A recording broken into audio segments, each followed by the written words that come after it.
Dans l'épisode d'aujourd'hui, on va faire ensemble un résumé du livre L'homme le plus riche de Babylone.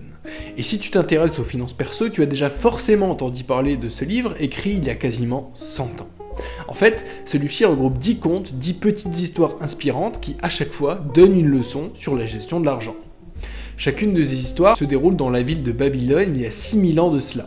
Même si en apparence tu te demandes en quoi ça pourrait être utile, ces contes sont en fait encore d'actualité aujourd'hui. En effet, Babylone était la première civilisation qui s'est mise à utiliser la monnaie pour commercer et échanger des biens. C'était aussi l'une des civilisations les plus prospères de toute l'histoire humaine. Et toutes les bonnes pratiques pour s'enrichir et bâtir un patrimoine n'ont pas changé, même depuis tout ce temps. Et tant que l'on continuera à utiliser de l'argent pour réaliser des échanges, ces enseignements resteront d'actualité. Sur ces 10 contes, je te raconterai les 5 qui m'ont le plus marqué et inspiré. Grâce à eux, et je peux te le garantir, tu sauras facilement comment acquérir de l'argent, le garder et surtout le faire fructifier. Alors reste bien jusqu'à la fin de cet épisode, tu verras qu'il te sera fort utile. Allez, c'est parti. L'histoire d'Arcade, l'homme le plus riche de Babylone.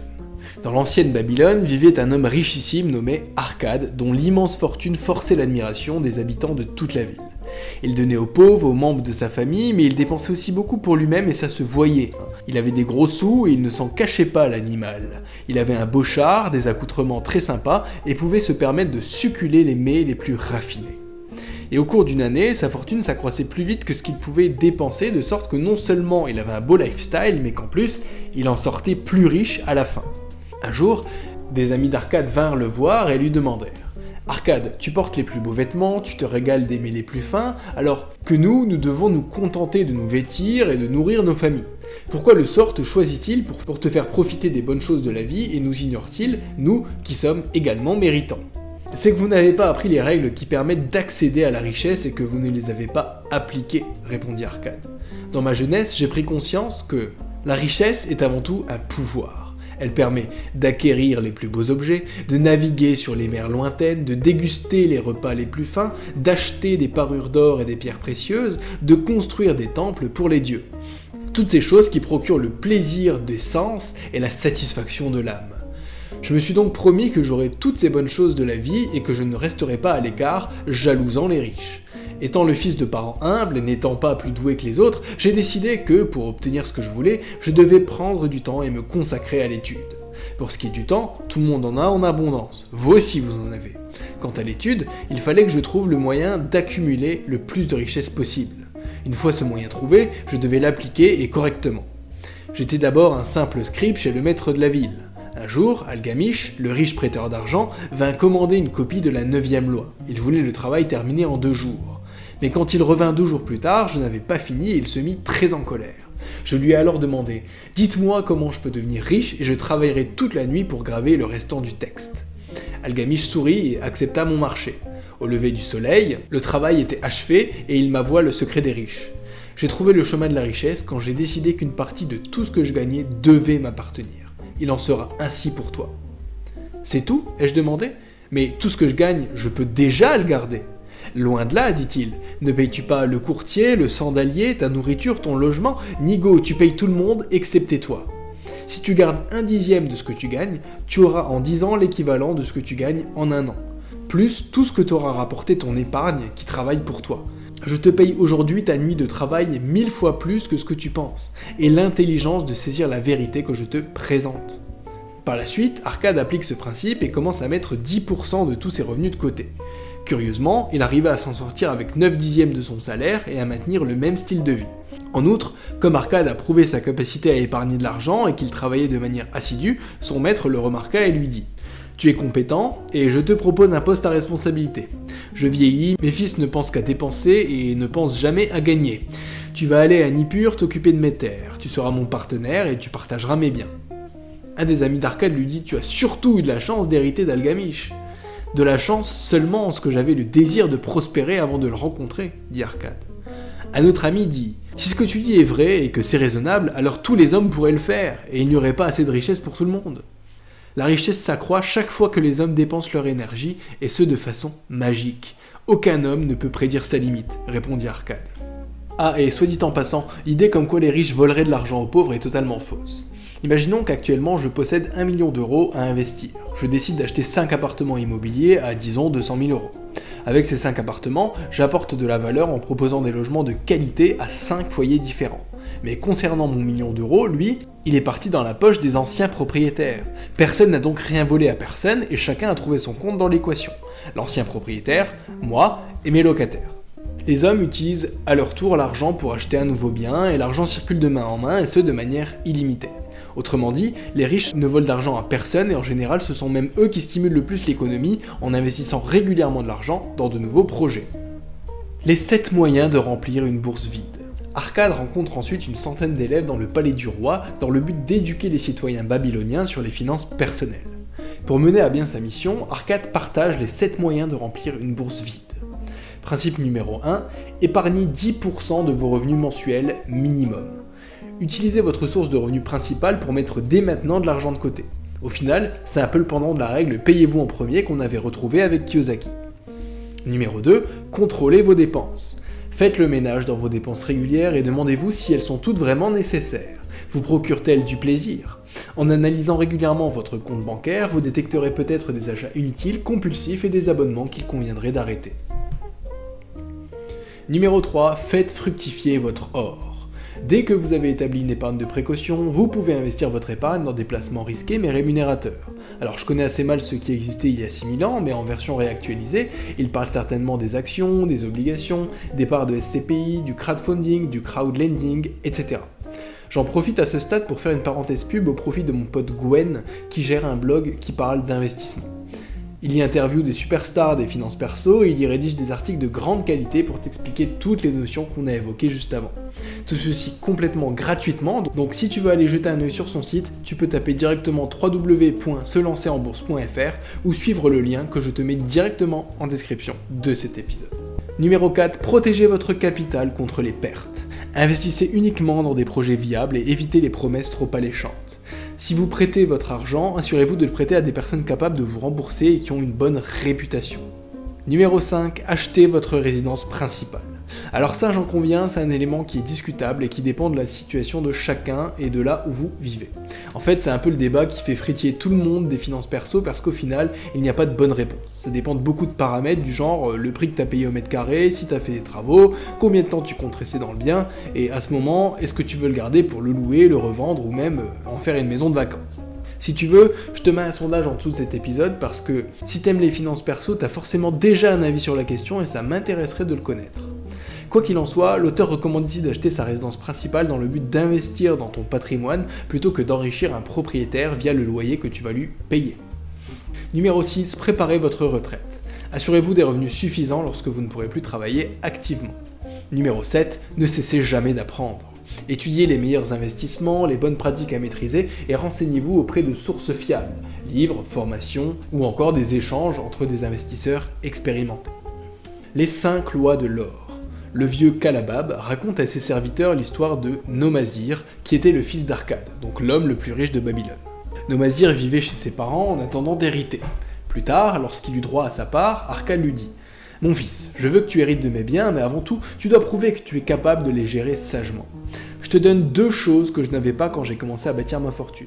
Ce sac d'or et cette tablette d'argile où sont inscrites les 5 lois de l'or. Dans 10 ans, tu reviendras et tu me rendras compte de tes actes. Si tu as prouvé ta valeur, je te ferai mon héritier. Sinon, je donnerai mes biens au prêtre pour qu'il prie pour mon âme auprès des dieux. » Nomazir partit durant 10 ans avec sa femme et ses 2 jeunes fils. Puis, il revint à la maison de son père au bout du temps imparti pour raconter son périple à ses parents. « Mon père, je m'incline devant votre sagesse, commença Nomazir. Je dois bien admettre que j'ai très mal géré l'or que vous m'avez confié. Inexpérimenté, j'ai tout perdu en affaires incertaines. J'ai dû vendre mes chevaux, mon esclave, mes beaux habits pour acheter de quoi manger, j'avais tout perdu. Puis, je me suis souvenu des 5 lois de l'or que voici. Loi numéro 1, l'or vient volontiers en quantité toujours plus importante à l'homme qui met de côté au moins 1/10 de ses gains pour créer un bien en prévision de son avenir. Loi numéro 2, l'or travaille diligemment et de façon rentable pour le sage possesseur qui lui trouve une utilisation profitable, se multipliant même comme les moutons dans les champs. Loi numéro 3, l'or demeure sous la protection du possesseur prudent qui l'investit selon les conseils des hommes sages. Loi numéro 4, l'or échappe à l'homme qui l'investit sans but dans des entreprises avec lesquelles il n'est pas familier ou qui ne sont pas approuvées par ceux qui connaissent la façon d'utiliser l'or. Loi numéro 5, l'or fuit l'homme qui le forcerait à rapporter d'impossibles gains ou qui suivrait le conseil séduisant des fraudeurs ou encore qui se fierait à sa propre inexpérience et à ses désirs romantiques d'investissement. Par la suite, j'ai suivi la première loi et mis de côté une pièce de mes premiers gains. À ce moment-là, je travaillais en tant que chef d'équipe d'esclaves pour construire le nouveau mur de la ville de Ninive. Puis, le maître des esclaves m'a proposé d'acheter du métal avec d'autres investisseurs dans le but de fabriquer les futures portes de la ville. Quelque temps plus tard, comme ce premier investissement se déroulait correctement, j'ai accepté de participer à d'autres entreprises très profitables avec ce même groupe d'investisseurs. Ces hommes étaient sages et géraient avantageusement l'or. Ils discutaient chaque plan et ne prenaient pas de risques démesurés. Leurs investissements étaient sous contrôle et ils savaient ce qu'ils faisaient. J'ai appliqué plusieurs fois la sagesse des 5 lois de l'or qui se sont révélées juste à chaque fois. Voici mon père, un sac d'or pour remplacer celui que vous m'aviez donné, et 2 autres en échange de la tablette d'argile dont je considère qu'elle vaut beaucoup plus que l'or. Grâce à votre sagesse, j'ai pu devenir riche et respecté des hommes. Ayant terminé son récit, Kalabab conclut. La force de vos propres désirs contient une puissance magique. Guidez cette puissance grâce à la connaissance des 5 lois de l'or et vous aurez votre part des richesses de Babylone. Le marchand de chameaux de Babylone. Tarkad n'avait avalé que 2 figues en 2 jours. Il faisait les 100 pas devant l'auberge, espérant emprunter à un passant une pièce pour se payer un bon repas. Soudain, il vit Dabazir, le marchand de chameaux à qui il devait de l'argent. « Ah, Tarkad, peut-être vas-tu me rendre l'une des 2 pièces de cuivre et la pièce d'argent que je t'ai prêtée ?»« Je regrette, bafouille en rougissant Tarkad, je ne peux pas, je ne les ai pas. »« Alors, trouve ces pièces et rembourse le vieil ami de ton père qui t'a aidé quand tu étais dans le besoin. La malchance poursuit l'homme qui pense plus à emprunter qu'à rembourser.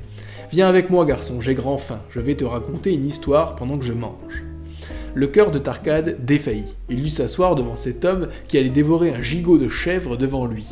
Dabazir commença son histoire et très vite, des convives vinrent s'asseoir en arc de cercle à côté de lui. Ils mangeaient bruyamment et Tarkad était le seul à n'avoir aucune nourriture. Dabazir reprit. L'histoire que je vais vous conter relate ma jeunesse et comment j'en vins à être marchand de chameaux.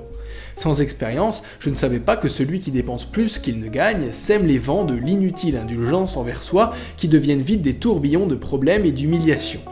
J'ai dépensé sans compter et le nombre de mes créanciers a très vite augmenté. Je ne pouvais plus rembourser toutes mes dettes, les choses allaient de mal en pis et j'ai été contraint de fuir Babylone.